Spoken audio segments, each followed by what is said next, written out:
పూర్ణ హృదయంతో ఆయన అనుసరించేవాడు మాత్రమే ఆయనకి ఇష్టడు. యథార్థవంతుడు, నీతివంతుడు కూడా కాదు. నీతి అంటే లోక ధర్మాన్ని బట్టి చూస్తే మనం చేసే నీతి దేవుడికి నచ్చదు.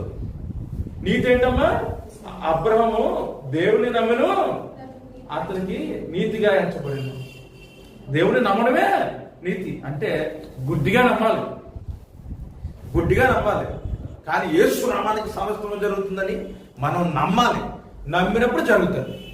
నా దేవుడు నాకు తోడై ఉన్నాడు కనుక నేను నిన్ను జయిస్తా అని చెప్పినప్పుడు దాడి చేయగలుగుతుంది, కానీ హాని చేయలేక మౌనంగా ఉంటుంది. అంటే మన దేవుడు ఎంత గొప్పడో చూడండి. ఈరోజు మీ ముందు నుంచి నేను మాట్లాడుతున్నాను. ఎందువల్లంటే అది దేవుని కృప ద్వారా జరిగింది. దేవుని కృప ద్వారా జరిగింది. నా నీతి ద్వారా కాదు, నా పరిశుద్ధి ద్వారా కాదు. దేవునికి మహిమ కలుగును గాక, స్తోత్రం కలుగును గాక.